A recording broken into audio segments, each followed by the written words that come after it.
I love Mohammad या I love Mahakal. जैसा कि राधे राधे मित्रों, आज की हम इस वीडियो में बात करने वाला रहे हैं।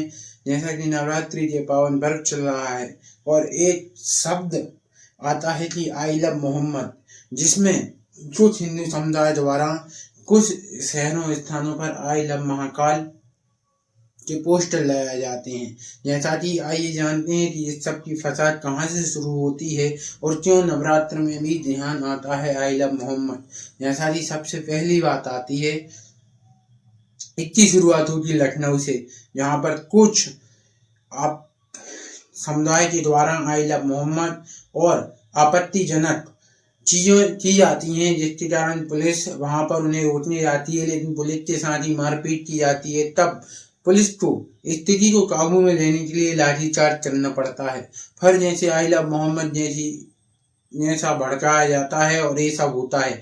अब जैसा ही नवरात्रि का पावन पर्व चल रहा है, क्यों आई लव मोहम्मद। और जैसा कि आज हम बात एक विषय पर और करने वाले हैं कि हिंदुओं के लिए जो हिंदुओं के त्योहार हैं मनोरंजन का केंद्र क्यों बने हुए हैं। आज हम देखते हैं कि हमारी नवदुर्गा हो, गणेश विसर्जन हो, इन सब में मेले लगती हैं। क्या उन मेलों में सिर्फ उन्हीं लोगों के लिए दुकानें मिलती हैं ये जो हिंदू भाई हैं, या फिर सेकुलर के नाम पर वहां पर कोई भी आकर दुकान लगा सकता है। जैसा कि हम देखते हो, जैसा कि कई मेलों में हमने देखा भी है कि वहां पे जो राम को ग्वाली देते हैं वही उस मेले से पैसे कमाते हैं। जो राम को अपना बाप नहीं मान पा रहा है, तो ऐसे लोगों को क्यों पैसा कमाने दिया जाए। जैसा कि आई लव मोहम्मद कुछ जिहादियों के द्वारा गंदे भड़काने, देश में आपत्तिजनक स्थिति पैदा करने के लिए किया जाता है। अब अगर बात की जाए भारत की, तो नवरात्रि का पावन पर्व चल रहे हैं और इतना ही भाईचारा है, तो अभी आई लव मोहम्मद क्यों याद आ रहा है। इतना ही भाईचारा है तो आप जय श्री राम क्यों नहीं बोल सकते। और जैसा कि आज मेलों में दुकान लगाने की बात आती है तो भाईचारे की बात आती है, सेकुलर की बात आती है, धर्मनिरपेक्ष राष्ट्र की बात आती है। आज हम देखते हैं कि आप जय श्री राम नहीं बोल सकते हो, लेकिन उन्हीं जय श्री राम के मेलों में जाकर पैसे कमाते हो, फिर उसी पैसों से जय श्री राम की बेइज्जती, गंदे संजय वीडियो और गाली देने में यूज करते हो।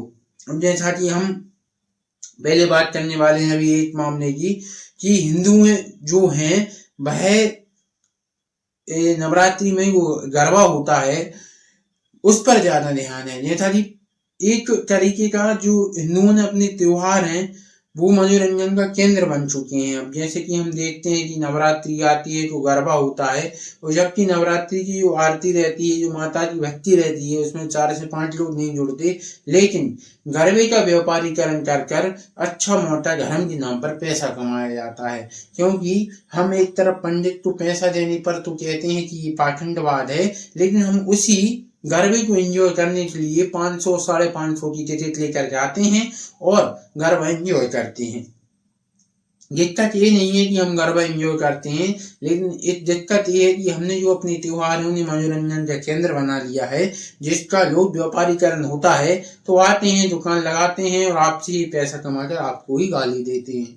अब जैसा कि एक मामला इंदौर से आता है, यहाँ पर जो गरबे में जो ढोल बजाने वाले थे वो मुस्लिम समुदाय के थे, जिन्होंने अपनी पहचान वगैरह छुपा कर अंदर जाते हैं और ढोल बजाते हैं। जब बजरंग दल वहां पर पहुंचती है और नाम पूछती है तो उन्हें तुरंत भगाती है और वहां पे गरबा कार्यक्रम बंद होता है। तो कमेंट में जरूर बताना कि बजरंग दल ने सही किया या गलत किया, या ऐसा देश के हर एक कोने में होना चाहिए, या हर एक हिंदुओं के प्रोग्राम में होना चाहिए कि अन्य व्यक्ति या अन्य व्यक्ति के समुदाय को वहां पर दुकान लगाने का मौका नहीं मिलना चाहिए। और जैसा कि उसके बाद हम इस भाई की बात करेंगे जो कि पीछे भगवान राम को गाली दे रहा है। जैसा कि ये रुद्र प्रताप सिंह कुशवाही हैं, जिनका काम है सिर्फ भगवान राम को गाली देना।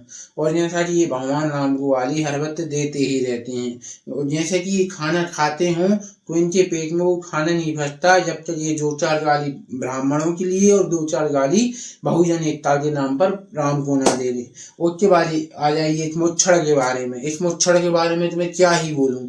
मुच्छड़ तो इतना लीचा आदमी है कि जब तक इनके पेट की रोटी नहीं पकती, कि जब तक ये भगवान राम और अन्य हिंदू देवी देवताओं को गाली न दे ले। जैसा कि कोर्ट में गया ही हिंदू देवी देवताओं को गाली देने के लिए। एक मूर्ख से ये पूछा जाए कि तूने पढ़ाई किस चीज की है, क्योंकि संविधान में तो लिखा है कि सभी धर्मों का सम्मान करना चाहिए, फिर क्या तू यार कोर्ट में एक वकील बनकर ऐसी तैसी करा रहा है, क्या तूने संविधान नहीं पढ़ा। अब उसके बाद आ जाइए दीदी पर, जो कि अभी सही से रोटी बनाना भी नहीं सीखी हैं और आई लव मोहम्मद जैसे पोस्टरों का सपोर्ट कर रही हैं। अब इन्हें पता नहीं है कि जब अब्दुल ने अभी तक कितनी कांड कर दी हैं, और जब अब्दुल जब इन्हें पकड़ेगा इनके पीस कर डायरेक्ट फ्रिज में ही डालेगा, फिर इन्हें समझ आएगा कि काश मैंने आई लव मोहम्मद ना कहा होता, अब्दुल का सपोर्ट नहीं करी होती, तो आज मेरी ये स्थिति नहीं होगी। उसके बाद आ जाइए इन पर, जो दीदी भगवान बुद्ध का प्रचार कर रही हैं, जो भगवान बुद्ध को वैज्ञानिक दृष्टिकोण से दिखाती हैं और हिंदू धर्म में जो बेकार बताती हैं। उसके बाद आ रही है हमारी ये दीदी, जो कि बहुत ही हाइजेनिक हैं, जो कह रही हैं कि अगर कोई व्यक्ति 9 दिन संविधान पढ़ ले तो उसका उद्धार हो जाएगा, 9 दिन भूखा रहने से अच्छा है। तो मैं इन दीदी से सिर्फ इतना ही कहूँगा कि संविधान आपने पढ़ लिया है तो आपने क्या उखाड़ दिया, आप एक ज्ञान ही दे रही हो कैमरा पर, जो कि कोई भी व्यक्ति दे सकता है, जो कि मैं अभी आपको दे रहा हूँ, आप भी दे सकते हो कैमरे पर आकर ध्यान, तो कोई भी कर सकता है। और मान भी दिया कि संविधान 9 दिन में पढ़ लेता हूँ और उससे मुझे घर बैठे रोटी मिल जाए, तो आप संविधान पढ़ लो या किसी भी देवी देवता की पूजा कर लो, कर्म आपको स्वयं करना पड़ेगा। जैसा कि हमारी गीता में लिखा भी हुआ है और रामायण भी बोलती है कि कर्म प्रधान विश्व कर रहा था, जो जग करे तो सत्फल चाखा। और जैसा कि इन दीदी को ये चौपाई पढ़नी चाहिए और इनका अर्थ समझना चाहिए। और मैं तो कहता हूँ, मैंने जितने भी ये नमूने बताए हैं, इन सब नमूनों को ये चीजें पढ़ना चाहिए और सोचना चाहिए, क्योंकि इन नमूनों को ये नहीं पता कि सनातन धर्म की गीता स्वयं कहती है कि आप भगवान पर विश्वास न करिए, आप कर्म पर विश्वास करिए, क्योंकि माता रानी नहीं बोलती आप 9 दिन भूखे रहें। माता रानी तो ये कहती है कि आप अपना कर्म करें, फल आपको स्वयं मिलेगा, हमारे कृष्ण भगवान कहते हैं। अब जैसा कि इन सब नमूनों के बाद मुझे सिर्फ 4 लाइनें ये कहना है कि यार हम अपने सनातन धर्म को बर्बाद कर रहे हैं तो वो हम ही लोग हैं, क्योंकि अगर हम कहें, हम अपने अगर पिता से भी कहते हैं कि तुम हमारे पिता कोई भी बदतमीजी करते हैं तो हमारे पिता हमें घर से निकाल सकते हैं, लेकिन हम उन्हीं लोगों को हमारे नाम से पैसा कमाते हैं, राम के नाम पर पैसा देते हैं, जो लोग बाद में राम भगवान को गाली देते हैं। जैसा कि मेरी अगर वीडियो आपको अच्छी लगी हो तो ज़्यादा से ज़्यादा शेयर करें, लाइक करें, सपोर्ट करें।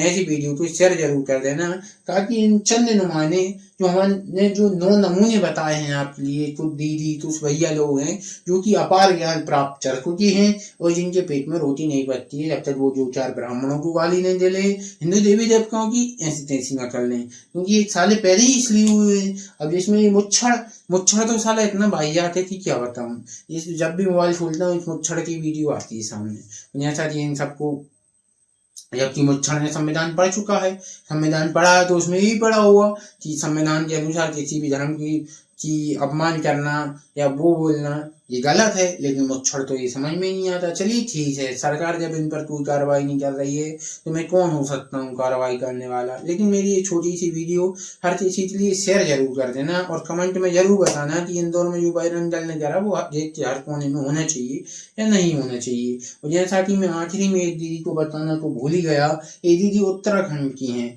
जैसा कि ये कह रही हैं कि गाँव में भगवा घुसने नहीं दिया जाए, जैसे गाँव और भारत देश इनके पापा ने बसाया हो। वैसे लगता तो नहीं है इन दीदी जो देखते कि इनके पापा का भारत देश होगा, वैसे होना भी हो ही नहीं सकता है, क्योंकि दीदी जो जिहादियों का मत से चला रही हैं और भारत सनातन धर्म को गाली दे रही हैं, उससे साफ लगता है कि इनके आंदोलन की कोई इच्छा नहीं है, ना रोजगार की, ना देश कल्याण की, ना विश्व कल्याण की। इनके आंदोलन का सिर्फ एक ही काम है कि जिहादियों के मत से